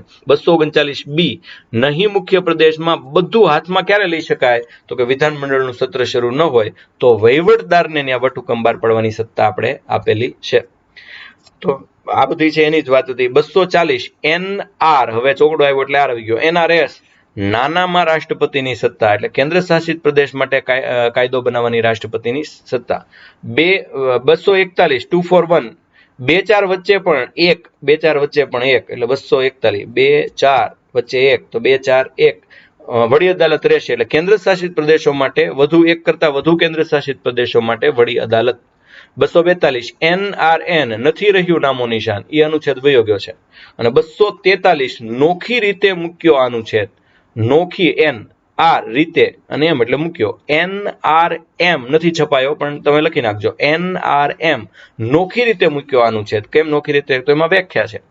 જોઈ લઈ ફટાફટ. 234 NMR એટલે ન્યાયાધીશ સિવાયના મહત્વની રાજકીય ન્યાયિકમાં નિમણૂક. NML નીચલી માથે લગાવે શાસન, અધિનિસ્થ અદાલતો પર નિયંત્રણ. NMJM એટલે નાનું પણ મહત્વનું અર્થઘટન. NMK નક્કી કરેલા મેજિસ્ટ્રેટ માટે ભાગની જોગવાઈનું આયોજન. 238 રીતે રદ. NMP નહીં મુખ્ય પ્રદેશ તો કેન્દ્ર શાસિત પ્રદેશ. NMPA તો આવા વિધાનમંડળ અને મંત્રીમંડળની રચના. NMPAA એટલે એમાં આપણી રાજધાની દિલ્હી. અને AB એનું બંધારણીય તંત્ર નિષ્ફળ જાય તો. અને B એટલે બધું હાથમાં ક્યારે લઈ શકાય તો કે વિધાનમંડળનું સત્ર ચાલુ ન હોય તો વહીવટદાર વટહુકમ બહાર પાડી શકે.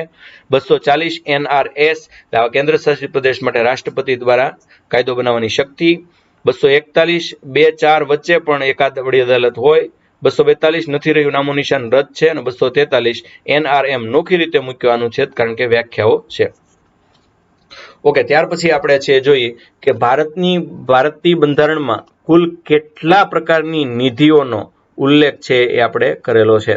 તો આ બધા જાણો છો કે ભારતના બંધારણમાં કુલ, ચાલો હવે જવાબ તમારે આપવાના છે, ભારતના બંધારણમાં કુલ કેટલા પ્રકારની નિધિઓનો ઉલ્લેખ કરવામાં આવેલ છે.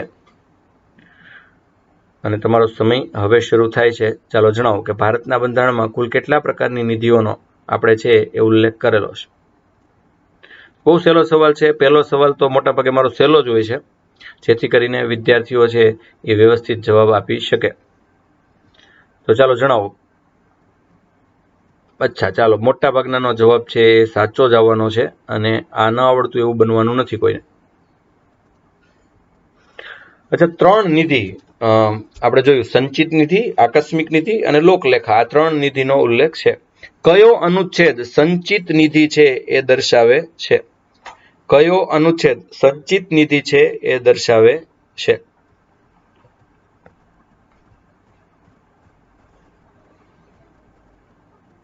કયો અનુચ્છેદ સંચિત નિધિ દર્શાવે છે?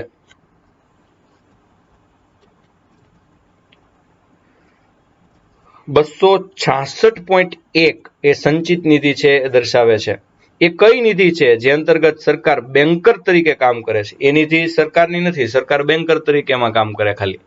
એટલે વહીવટ સરકાર કરે, બાકી સરકારને કઈ લેવા દેવા નથી, સરકારનું નાણું નથી એ નિધિ. એટલે આ લેક્ચરમાં જ ભણેલા મૂલ્યાંકન આપણે લઈએ છીએ.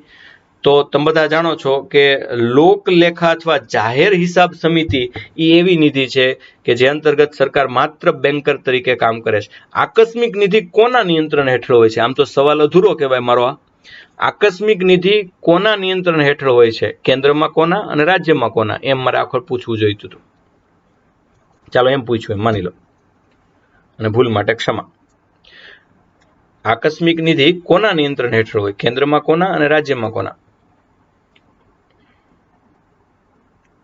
તો આકસ્મિક નિધિ છે એ કેન્દ્રમાં રાષ્ટ્રપતિ અને રાજ્યમાં રાજ્યપાલના અંડરમાં હોય.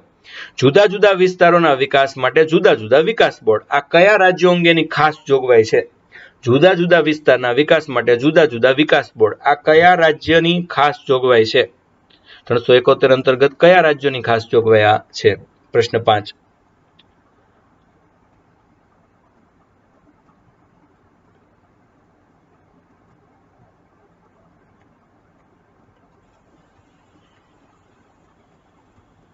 તો આ ગુજરાત અને મહારાષ્ટ્રની જોગવાઈ છે. પ્રશ્ન 6. નાગાલેન્ડ રાજ્ય અંગેની ખાસ જોગવાઈમાં કયા વિસ્તારને અતિ પ્રાધાન્ય આપવામાં આવ્યું છે? કારણ કે એ વિસ્તાર માટે તો આખું આ યોજના બની.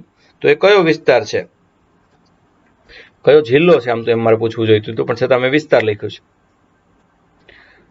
નાગાલેન્ડ રાજ્ય અંગેની ખાસ જોગવાઈમાં કયા વિસ્તારને અતિ પ્રાધાન્ય આપવામાં આવ્યું છે? તો એ ટ્યુ એન્ડ સાંગ નામનો વિસ્તાર છે કે જેને બહુ પ્રાધાન્ય આપવામાં આવ્યું છે. કયા રાજ્યોમાં ખાસ જોગવાઈ અંતર્ગત રાષ્ટ્રપતિ વિધાનસભાની અંદર સમિતિની રચના છે એ કરી શકે? વિધાનસભાની અંદર એક સમિતિ રાષ્ટ્રપતિ કયા રાજ્યમાં છે એ નિમી શકે? તો આમ તો 2 રાજ્યમાં નિમી શકે, પણ અહીંયા વધારે છે ક્યાં હક છે? તો વધારે હક છે એ આસામમાં છે. કયા રાજ્યની ખાસ જોગવાઈમાં રાજ્યપાલ દર વર્ષે પર્વતીય ક્ષેત્રનો રિપોર્ટ રાષ્ટ્રપતિને સ્પેશિયલ આપશે? પર્વતીય ક્ષેત્ર આવે એટલે એક જ વસ્તુ યાદ આવી જોઈએ તમને, અને એ છે મણિપુર. તમે જો વાંચીને સવાલ વાંચી લીધા હોય તો જવાબ આગળ ટાઈપ કરજો, કારણ કે મારે ઝડપથી ચાલવું પડશે. આજનો લેક્ચર ઘણો લાંબો થયો. તો અનુચ્છેદ 371D અંતર્ગત કયા રાજ્યની વિશિષ્ટ જોગવાઈ સમાવિષ્ટ છે? 371D માં કયું રાજ્ય સમાવિષ્ટ છે? તો એમાં આંધ્રપ્રદેશ છે એ સમાવિષ્ટ છે. પછીથી એ યોજના તેલંગાણાને વધુ લાગુ પડી. પ્રશ્ન 10, લોકસભામાં 1 બેઠક અને વિધાનસભામાં 30 સભ્યો કયા રાજ્યની વિશિષ્ટ જોગવાઈ છે? લોકસભામાં 1 બેઠક અને 30 સભ્યો વિધાનસભામાં, તો તરત જ ખબર પડી જવી જોઈએ. હા, સિક્કિમ. પ્રશ્ન 11, લાલ દેંગા નીતિ અંતર્ગત કયા રાજ્યને આપણે વિશિષ્ટ દરજ્જો આપવામાં આવ્યો છે? લાલ ડેંગા આવે એટલે તમારે તરત જ સમજી લેવાનું કોની વાત છે? મિઝોરમની વાત છે. પ્રશ્ન 12, પૂર્વોત્તર સીમાંત એજન્સી નેફા તરીકે ઓળખાતું કયું રાજ્ય પણ વિશિષ્ટ દરજ્જો ધરાવે છે? NEFA, નેફા તરીકે ઓળખાતું એ વિશિષ્ટ રાજ્ય કયું? તો કે અરુણાચલ પ્રદેશ હવે આવશે. ત્યારબાદ પ્રશ્ન 13, કયા રાજ્યને વિશિષ્ટ દરજ્જો અંતર્ગત 2010માં વિધાનસભા અને વિધાન પરિષદને ખાસ જોગવાઈ આપવામાં આવેલી છે? તો એ ખાસ જોગવાઈ છે કર્ણાટકને આપી છે. SCA શું છે? અમુક રાજ્યોને આપવામાં આવતું SCS કયું છે, શું છે? તો S એટલે સ્પેશિયલ, C એટલે કેટેગરી અને પાછું S એટલે સ્ટેટસ. હાલ આમાં કેટલા રાજ્યો સમાવિષ્ટ છે? જમ્મુ કાશ્મીરને બાદ કરો તો હાલ આમાં 10 રાજ્યો સમાવિષ્ટ છે. રઘુરામ સમિતિએ અલ્પ વિકાસ સૂચકાંક અંતર્ગત કેટલા માપદંડ સૂચવાતા કે જેના આધારે રાજ્ય કેવું છે નક્કી કરી શકાય? તો રઘુરામ સમિતિએ અલ્પ વિકાસ સૂચકાંક અંતર્ગત એ 10 અલગ અલગ માપદંડ છે એ સૂચવા હતા. આ 10 માપદંડ કયા છે અને એની ચર્ચા થોડીક વાર આપણે કરીએ અને આજનો લેક્ચર છે એ આપણો પૂરો કરીએ. પણ એ પહેલા યાદ રાખો કે અનુચ્છેદ 266.1 અને 266.2 એ ઉપરાંત 267.1 અને 267.2 આમાં આપણી બધી નિધિઓ છે એ સમાવિષ્ટ છે. 266.1 એ ભારતની સંચિત નિધિ છે, 266.2 એ ભારતની લોકલેખા સમિતિ છે અને 267.1 એ કેન્દ્રની આકસ્મિક નિધિ છે અને 267.2 એ રાજ્યની આકસ્મિક નિધિ છે. સંચિત નિધિમાંથી નાણાં ઉપાડવા માટે સંસદને વિધાનમંડળની જરૂર પડે. કેન્દ્રમાં સંસદ, રાજ્યમાં વિધાનસભા. જાહેર ખાતામાંથી સરકાર પોતાના ઓર્ડરથી નાણાં ઉપાડતી નથી મોટા ભાગે, કારણ કે સરકારના નાણાં નથી. નાણાં ઉપાડવા માટે એમાં સંસદ અને વિધાનમંડળની જરૂર નથી. ઉપાડે તો એ કયા માટે? ફેરવવા માટે, યોજનામાં રોકવા માટે. આકસ્મિક નિધિમાંથી નાણાં ઉપાડવા હોય તો તમારે કોની મંજૂરી લેવી પડે? રાષ્ટ્રપતિની કેન્દ્રમાં અને રાજ્યપાલની રાજ્યમાં. ફરી વાત જોઈએ, 266.1 સંચિત નિધિ, 266.2 લોકલેખા, 267.1 કેન્દ્ર સરકારની આકસ્મિક નિધિ અને 267.2 રાજ્ય સરકારની આકસ્મિક નિધિ. આવક ક્યાંથી આવે? ગલ્લા ક્યાંથી ભરાય? સંચિત નિધિમાં સીમા શુલ્ક, ઉત્પાદન કર, આવકવેરો, મિલકત વેરો, અન્ય કેન્દ્ર સરકાર દ્વારા લેવામાં આવેલ દેવાની રકમ, દેવું પાછું આપ્યું હોય તો બધું જ એમાં જમા થાય. સંચિત નિધિ સિવાયની બધી જ આવક, દાખલા તરીકે પ્રોવિડન્ટ ફંડ, પોસ્ટલ ઇન્સ્યોરન્સ, રાષ્ટ્રીય રોકાણ ફંડ, ન્યાયિક જમા અને બચત બેંક, આ બધું જ જમા લોકલેખામાં થાય. આકસ્મિક નિધિમાં સમય પર રકમ જમા કરવામાં આવે છે. એમાં કોઈ સીધી રીતે રકમ નથી નાખવામાં આવતી, પણ ઓલી નિધિમાંથી રકમ નાખવામાં આવે. અચ્છા, મંજૂરી કોની લેવાની? તો આમાં જે સંચિત નિધિ છે એ કેન્દ્ર સરકારની મંજૂરી સંસદની લેવાની. કેન્દ્ર સરકાર વાપરે અને સંસદ આગળથી મંજૂરી લે. જ્યારે પેલી લોકલેખા છે એમાં નાણાં ઉપાડવા માટે સંસદની મંજૂરીની કોઈ જરૂરિયાત નથી, પણ એ સરકારના નાણાં નથી. જ્યારે આકસ્મિક નિધિમાં રાષ્ટ્રપતિની મંજૂરી સિવાય નાણાં ઉપાડી શકાય નહીં અને રાજ્યની આકસ્મિક નિધિમાં રાજ્યપાલ સિવાય નાણાં ઉપાડી શકાય નહીં. જોકે રાષ્ટ્રપતિ મંજૂરી આપી દે પછી સંસદની મંજૂરી તો પાછી લેવી જ પડે, ઓલા આપણે વિધાનસભાની મંજૂરી લેવી પડે. નાણાંનો ઉપયોગ સંચિત નિધિમાંથી રાષ્ટ્રપતિ, ઉપરાષ્ટ્રપતિ, CAG, speaker, deputy speaker, supreme કોર્ટના ન્યાયાધીશ આ બધાના પગાર ભથ્થા થાય. જ્યારે લોકલેખાનો શું ઉપયોગ? કારોબારી કાર્યો માટે સંસદની મંજૂરી વગર એમાંથી નાણાંનો ઉપયોગ એક સરકાર કરી શકે. અને આકસ્મિક નિધિ આપાતકાલીન પરિસ્થિતિમાં રાષ્ટ્રપતિ દ્વારા આ ફંડમાંથી નાણાં કાઢી આપવામાં આવે છે. હવે આપણે જોઈ નાણાપંચની ભલામણ પ્રમાણે કયા રાજ્યોને આપણે સ્પેશિયલ રાજ્ય ગણ્યા છે. તો 1969 થી 74 સુધીમાં જમ્મુ કાશ્મીર, આસામ અને નાગાલેન્ડ આ ત્રણને આપણે સ્પેશિયલ રાજ્ય ગણ્યા હતા. 1974 થી 79 સુધીમાં હિમાચલ પ્રદેશ, મણિપુર, મેઘાલય, સિક્કિમ અને ત્રિપુરા. 1990માં અરુણાચલ પ્રદેશ અને મિઝોરમ ઉમેરાયા અને 2010માં આપણે ઉત્તરાખંડને ઉમેર્યું. જે 10 માપદંડ સૂચવવામાં આવ્યા કે જે રાજ્ય છે એ રઘુરામ સમિતિની ભલામણ, એ 10 માપદંડ ક્યાં હતા? એક તો માસિક પ્રતિ વ્યક્તિ ખર્ચ, દરેક વ્યક્તિનો ખર્ચ કેટલો થાય છે, શિક્ષા કેવી છે, સ્વાસ્થ્ય કેવું છે, ઘરેલું સુવિધાઓ કેવી છે, ગરીબીનો દર કેવો છે, મહિલામાં સાક્ષરતા કેવી છે, એસસી એસટી એ રાજ્યમાં કેટલા છે, શહેરીકરણનો દર કેવો છે, નાણાકીય સમાવેશ કેવું છે અને કનેક્ટિવિટી કેવી છે. આ 10 માપદંડો નક્કી કરવામાં આવ્યા છે. આ ઉપરાંત રાજ્યો માટે જે SCS નો દરજ્જો છે એને નાણાકીય, આર્થિક અને વહીવટી સુવિધા એ વિશેષ રૂપથી આપવામાં આવે. આ 5મા નાણાં પંચે નક્કી કર્યું. મહાવીર ત્યાગી એના અધ્યક્ષ હતા. 1969 થી અમલમાં આવ્યું. બંધારણમાં આવો SCS નો કોઈ ઉલ્લેખ નથી. SCS માં કુલ 11 રાજ્યો હતા, હવે 10 છે. આસામ, નાગાલેન્ડ, અરુણાચલ પ્રદેશ, હિમાચલ પ્રદેશ, મણિપુર, મેઘાલય, મિઝોરમ, સિક્કિમ, ત્રિપુરા અને ઉત્તરાખંડ. આંધ્રપ્રદેશને શરૂઆતમાં સમાવિષ્ટ કર્યું હતું, અત્યારે સમાવિષ્ટ નથી. તો આ બધી વિશેષ જોગવાઈ છે એ આપણે 371 ભાગ 21માં ઉલ્લેખિત છે. તો પેલું 371 મહારાષ્ટ્ર ને ગુજરાત, 371.1 એ 13મા સુધારાથી 1962માં નાગાલેન્ડ, 371 બી 22મો સુધારો 1969 આસામ, 371 સી 27મો સુધારો 1971 મણિપુર, ત્યારબાદ 371 ડી 32મો સુધારો 1973 આંધ્રપ્રદેશ ને તેલંગાણા, જે હવે નથી. અનુચ્છેદ 371 એફ 36મો સુધારો 75 સિક્કિમ, 37મો સુધારો એટલે 371 જી 53મો સુધારો 86 અંતર્ગત મિઝોરમ, 371 એચ 55મો સુધારો 86 અંતર્ગત અરુણાચલ પ્રદેશ અને 371 આઈ ગોવા એની ખાસ જોગવાઈ અને 371 જે 98મો સુધારો 2002 કર્ણાટકની સ્પેશિયલ જોગવાઈ. તો આટલી જોગવાઈ છે એ કરવામાં આવેલી છે, જે તમારા ધ્યાન માટે. અને છેલ્લે મોટિવેશન સાથે મારો આજનો લેક્ચર પૂરો કરું. કોઈ આપણને ગમે એટલું નીચું દેખાડવાની કોશિશ કરે, કોઈ આપણને ગમે એવી ખરાબ વસ્તુ આપે, કોઈ આપણને છે એ કોઈ આપણા માર્ગમાં પથ્થરો મૂકે અને આપણે એ પથ્થરાને પગથિયું બનાવી અને સફળતાના શિખરો સર કરીએ, તો જ આપણે ખરા અર્થમાં માનવ કહેવાય. આવી જ એક ફિલ્મ, બહુ મને ગમતી ફિલ્મ મુગલે આઝમ. મુગલે આઝમમાં એક કવાલી આવે છે, અને કવાલી કોના ઉપર ફિલ્મ આવવામાં આવી છે? તો કવાલી છે એ 2 હિરોઈન અને 2 એ જમાનાની રૂપાળામાં રૂપાળી હિરોઈન ઉપર છે. એ નિગાર ખાન, એક તો નિગાર ખાન અને બીજા છે એ મધુબાલા, એ દુનિયાની રૂપાળામાં રૂપાળી 2 હિરોઈન કહેવાય. એના ઉપર આ સરસ મજાની કવાલી, કિસી કે પ્યાર મેં હમ ભી અપની કિસ્મત અજમા કર દેખેંગે, તો કિસી કે પ્યાર મેં હમ ભી અપની દુનિયા લૂટા કર દેખેંગે. આ 2 ના અલગ અલગ ગીતના શબ્દો અને 2 કવાલીની હરીફાઈ હોય છે. અનારકલીના રોલમાં છે એ નરગીસ છે, મધુબાલા છે, દુનિયાની સૌથી રૂપાળી હિરોઈન, અને એની સામે છે એ સતત રાજકુમારી તરીકે બાજુના દેશના રાજકુમારી તરીકે સાથે રહેતા દિલીપ કુમારની એ નિગાર સુલતાના છે, નિગાર ખાન છે. હવે 2 એટલી રૂપાળી હિરોઈન, 2 વચ્ચે પેલા સલીમને પામવા માટેની હોડ લાગે છે અને એ કવ્વાલીના સ્વરૂપમાં શરત લાગે છે. કોણ કવ્વાલી જીતે? બંને સરસ ગાય છે અને બંને આંખથી એક્ટિંગ કરે છે. મધુબાલાની આંખની એક્ટિંગ એટલે ગજબ, નિગાર પણ એટલી રૂપાળી લાગે અને એની આંખમાં તમને અભિમાન દેખાય.